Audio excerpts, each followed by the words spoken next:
ফেসবুকে তোমার দুইটা আইডি রয়েছে, এখন একটা আইডিকে ডিলিট করতে চাইছো, অর্থাৎ একটা অরিজিনাল আইডি আর একটা ফেক আইডি। তো সেই ফেক আইডি বা অন্য আইডিকে কীভাবে ডিলিট করতে হয় চলো দেখিয়ে দিচ্ছি। সর্বপ্রথম কী করবে, তুমি তোমার ফেসবুকের অফিসিয়াল অ্যাপটাকে ওপেন করবে। ওপেন করার পরে কিন্তু কর্নারে ডান দিকে যে ছোট্ট প্রোফাইল পিকচারটা রয়েছে এখানে ক্লিক করবে। ক্লিক করার পরে দেখো এখানে তোমার প্রোফাইল নেমটা শো করছে এবং পাশে দেখো একটা অ্যারো মার্ক রয়েছে। তো এই অ্যারো মার্কে ক্লিক করে দিবে। ক্লিক করলেই কিন্তু তোমার যতগুলো ফেসবুক আইডি রয়েছে বা ফেসবুক পেজ রয়েছে সেগুলো কিন্তু শো করবে। তো দেখো নিচের দিকে ডেমো অ্যাকাউন্ট 2 নামে একটা আইডি রয়েছে, যেটা কিন্তু আমার ফেসবুকের সেকেন্ড আইডি। তো এখানে জাস্ট ক্লিক করব, আর ক্লিক করতে কিন্তু ফেসবুকের ওই আইডিটা কিন্তু সুইচ হয়ে ওপেন হয়ে গেছে। এখন কি করতে হবে, এই যে বাম দিকে 3 লাইন রয়েছে, এই 3 লাইনে ক্লিক করতে হবে। ক্লিক করার পরে দেখো নিচের দিকে কিন্তু সেটিংস অ্যান্ড প্রাইভেসি নামে একটা অপশন চলে এসেছে। তো এখানে জাস্ট ক্লিক করবে। ক্লিক করার পরে দেখো এখানে কিন্তু সেটিংসের অপশন উপরে রয়েছে, এখানে জাস্ট ক্লিক করবে। আর ক্লিক করলে কিন্তু পরের স্টেপে এরকম ইন্টারফেস পেয়ে যাবে। তো দেখো প্রথমে কিন্তু অ্যাকাউন্ট সেন্টার নামে একটা অপশন রয়েছে, এখানে জাস্ট ক্লিক করবে। ক্লিক করার পরে দেখো এখানে কিন্তু অনেকগুলো অপশন শো করছে। তো দেখো নিচের দিকে একটা অপশন রয়েছে ম্যানেজ অ্যাকাউন্ট নামে, তো এখানে জাস্ট ক্লিক করবে। আর ক্লিক করার পরে দেখো পরের স্টেপে কিন্তু দুটো আইডি শো করছে এবং তারই ঠিক উপরে দেখো ম্যানেজ নামে একটা অপশন শো করছে, এখানে জাস্ট ক্লিক করবে।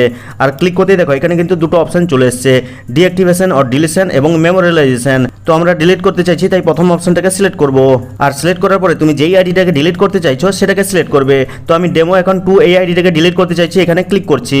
আর ক্লিক করতে দেখো এখানে কিন্তু দুটো অপশন চলে এসেছে পরের স্টেপে। তো দেখো প্রথমে কিন্তু ডিঅ্যাক্টিভেট প্রোফাইল এবং পরে ডিলিট প্রোফাইল রয়েছে। তো আমরা চাইছি ডিলিট করতে, তাই সেকেন্ড অপশনটাকে সিলেক্ট করে কন্টিনিউ বাটনে ক্লিক করব। আর ক্লিক করতে কিন্তু পরের স্টেপে কোনো একটা রিজন চুজ করতে বলছে, তুমি যে কোনো একটা রিজন চুজ করবে। তো আমি নিচের অপশনটাকে সিলেক্ট করে কন্টিনিউ বাটনে ক্লিক করছি। এর পরের স্টেপে আবার কন্টিনিউ অপশন আসবে, এখানে জাস্ট ক্লিক করে দিবে। আর ক্লিক করতে কিন্তু পরের স্টেপে আবার এরকম ইন্টারফেস চলে আসবে। তো কোনো কিছু দেখার দরকার নেই, নিচের দিকে গিয়ে কন্টিনিউ বাটনে ক্লিক করবে। আর ক্লিক করতে কিন্তু পরের স্টেপে এরকম একটা ইন্টারফেস চলে আসবে, যেখানে কিন্তু তোমাকে পাসওয়ার্ড দিতে বলছে।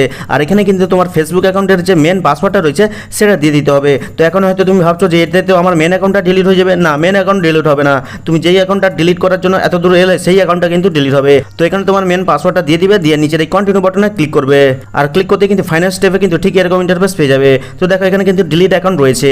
আর এখানে ক্লিক করলে কিন্তু জাস্ট 30 দিন টাইম লাগবে। 30 দিনের মধ্যে কিন্তু তোমার ফেসবুকের অন্য আইডিটা বা ফেক আইডিটা বা অ্যানাদার অ্যাকাউন্টটা কিন্তু ডিলিট হয়ে যাবে। তবে হ্যাঁ, 30 দিনের মধ্যে কিন্তু ওই অ্যাকাউন্টে আর লগ ইন করা যাবে না। আর এইভাবে কিন্তু ফেসবুকের যদি অন্য কোনো আইডি তুমি ডিলিট করতে চাও, ঠিক একই স্টেপ ফলো করে ডিলিট করতে পারবে। তো ভিডিওটা ভালো লাগলে লাইক করে চ্যানেলটিকে সাবস্ক্রাইব করবে, কমেন্ট করে জানাবে কেমন লাগলো আজকের এই ভিডিওটা। তো দেখা হচ্ছে পরবর্তী কোনো এই ধরনের হেল্পফুল ভিডিওর সাথে।